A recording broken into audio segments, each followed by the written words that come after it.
Hey guys, welcome to the Liberal Hive Mind, a channel solely focused on exposing the abundant hypocrisy of the left. Well, it's still the same word of the day, and that word is desperation. Or I guess two words, how I usually say it, Democrat desperation. Folks, I've never seen such a flailing group of desperate nincompoops in my life. I think the best way to describe it is that the goalposts keep moving. We went from Trump is done and Joe Biden's the only guy who can beat him to holy crap, Joe Biden is done. Donald Trump seems to be winning everywhere in all the polls, and now the talking point is less so that Joe Biden's the only guy who can beat Donald Trump, and more just desperate Democrat grasping at literally any possible candidate who can possibly replace this guy, literally anyone. We've gone from confidence to complete despair and depression. Let me show you guys exactly what's going on as the new latest celebrity name to possibly challenge Joe Biden has now been named by none other than TYT's Cenk Uygur. We got some stuff to get into, so let's roll the tape. All right, folks, let's just take a look at where leftists' current sentiment's at right now. Let's see how the people are feeling. All we have is awful choices. So I'll end on, not a hopeful thing because it's not gonna happen, but I'll tell you who, if they ran, I know they don't believe it, I know I can't get it through his thick head that this is true, but if Jon Stewart ran right now as a third party candidate, he would win, he would flat out win. Because that's a guy who's honest. His positions are almost identical to the American people's positions. He's against corruption. He's a decent human being and he's smart. Oh my God, and he's funny, he's entertaining. People love people that are entertaining. Jon Stewart would win as a third party candidate. For God's sake, John, God damn it, do something. Don't leave us with these horrible options. Yep, supposedly Joe Biden was the guy. Well, apparently now they're asking for Jon Stewart to please come out of retirement, run for public office, not just public office, run for the presidency of the United States. Please bail us out of this situation is what they're asking for. Absolutely unbelievable and just, of course, reeks of desperation. They are so incredibly desperate. Anything but Joe Biden is pretty much what they're asking for. You're watching the goalposts shift in real time. They finally come to the realization that they're possibly doomed here. They're stuck with an old geriatric corrupt fool who's been completely exposed. Joe Biden's been exposed as a fraud, as a corrupt actor, and of course, as even the TYT is admitting, as an anti-democratic fascist. So first, let me tell you the things I agree with. The headlines are wrong. He didn't say that Biden is definitely a bigger threat. He said he could make an argument for that. And you've got to be careful with that. And you know what the mainstream media loves to do. They love to smear anyone who's an outsider. So boom, they took that as an opportunity to do that. So he's right about that. Number two, he's right to be concerned about Biden being a threat to democracy himself. Maybe not for the reasons that he's stating, but Biden did support anti-democratic movements within the primary. The Democratic Party canceled the election in Florida. They try to keep out every candidate in North Carolina, Tennessee, etc. So they love to rig elections. Yes, I use the word rigged, okay? So you can go cry about it if you're mainstream media. How about you do your job and talk about how they canceled the election in Florida in the primary and just declared Biden the winner. So if you're gonna make the argument that you're a champion of democracy, you should probably try it in your own primaries. They're not even denying it, folks. These are far left progressive Democrats, and they're essentially agreeing with what Robert F. Kennedy Jr. said recently. Kind of makes the point that I was trying to make, that what RFK Jr. is saying is resonating more with far left Democrats and Democrats in general than it is with Republicans. We already know this stuff. We already expect Joe Biden to act in the way that he does. We already know what he's doing behind the scenes because, well, we're informed and paying attention. But if you're a partisan leftoid who lives in a pro-Biden media bubble, you don't get hit with the facts very often. But when someone like RFK Jr. shows up on CNN, your favorite, most trusted name in news network, and hits you with the frickin' red pill, then you start putting two and two together. Oh, it is true that Joe Biden and the Democrats, the same people touting democracy, the same people claiming that they're the only people who can save democracy from the evil threat of Donald Trump, are the most undemocratic actors, are literally the ones subverting democracy at any point, at any way that they can, against anybody who challenges them, whether it's the evil orange man or even someone from within their own party. RFK Jr. actually spoke on this recently. He added a little bit more. I don't think he's in possession of his faculty. He's not the person that I knew. Right. Right? I mean, do you think he's running this country? I don't. He's definitely not on Twitter. You know what? I don't think he would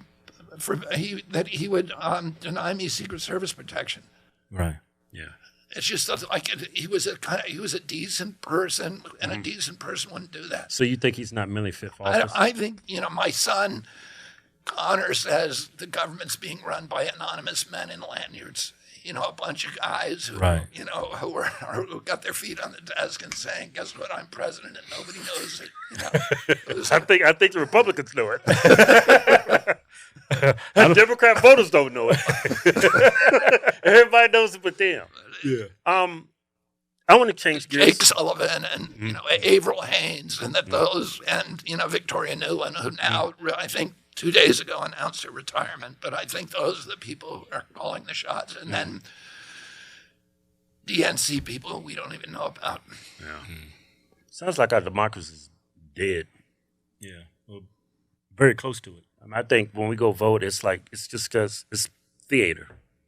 Yeah, it's kabuki theater. It's all kabuki theater, he claims. Quite accurately, I'd argue. But again, here's RFK Jr. red-pilling the masses, red-pilling the Democrats, really, helping them understand exactly what's going on. It's a very bad look for the Biden campaign. All of it, the compounding effect, is having a tremendous negative impact. Activist warns Democrats should stop registering young voters. Quote, they're going to vote for Trump. Influential data scientist Aaron Strauss sparked controversy in Democrat circles when he recently urged Democrat donors to stop registering young voters and black voters in the run-up of the 2024 election because they will likely vote for Trump. Well, there goes the Democrat narrative, right? They keep telling us voting rights. Everybody should be instantly registered to vote, especially those young people and especially black people, because it's voting rights. But of course, that only applies when those specific voter groups are planning to overwhelmingly vote for them. When there's a slight shift, all of a sudden, it's red alarm bells. No, please stop registering black voters and young voters. They're gonna vote for Trump. These people are the biggest frickin' hypocrites on planet Earth, but again, signaling the desperation. We also have a new poll which finds that Trump is closing in on Joe Biden in deep blue New Jersey. The race is supposedly within single digits. Here's the recent poll. When RFK Jr. is brought in the mix, Joe Biden's lead in deep blue New Jersey is only a measly +5. We also have the talking heads coming to the realization, having to cope with the fact that Trump is leading everywhere. Here on Earth, there were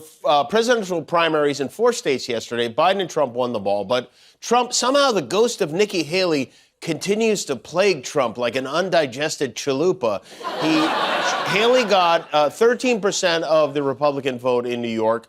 More than 20% of Republicans in Wisconsin didn't vote for Trump. But not only is he still the front runner, according to a new Wall Street Journal poll, Trump leads Biden in Arizona, Georgia, Michigan, Nevada, North Carolina, and Pennsylvania, all important states, which just gives me a headache. How could this be? He doesn't even lead in a poll of people who worked for him. How is it even possible? Oh, I don't know. Maybe because the people are finally sick of your crap and they finally woken up and smelled the coffee. We're seeing a total collapse. We are seeing complete desperation. We're losing in all the swing states. How could it be? What is wrong with you people is essentially what Democrats are saying. Don't register young voters anymore. They don't want to vote for us anymore. No, let's figure out another tactic. And the far left progressives not only are realizing that Joe Biden is trash on foreign policy, but also that he's likely headed towards a complete electoral bloodbath coming up here in 2024, and they're now issuing calls to replace him. Please, Jon Stewart, please, Oprah Winfrey, please, Michelle Obama, set aside everything in your life, assume the task of run for president, please anything to stop the evil orange man. Jon Stewart's not going to run for president, Michelle Obama's not going to run for president,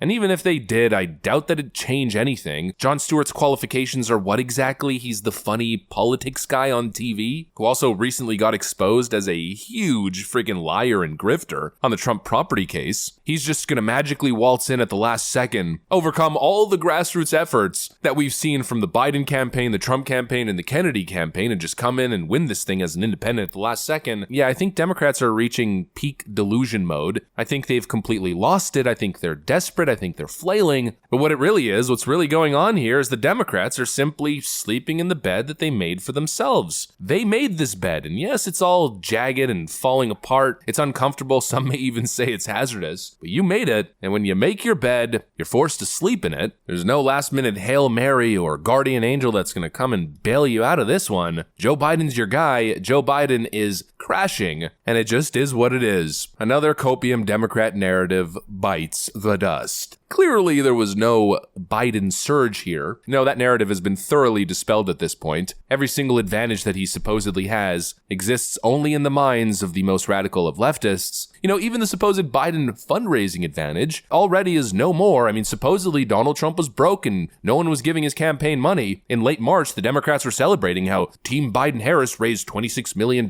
in one night as they schmoozed with all the fancy celebrities and billionaires in New York City. Instead of going to a fallen NYPD officer's wake, it's more proof that Donald Trump is done and Joe Biden's breaking all the records in fundraising. Well, fast forward a week later, and boom, Trump just brought in $50 million at a gala, which is set to double Biden's triple president fundraiser. Trump's gonna bring in double what they brought in, just by himself, without bringing former presidents as the real attraction. I hate to break it to you, Democrats, but you guys are stuck with this guy. America is a nation that can be defined in a single word. I was going to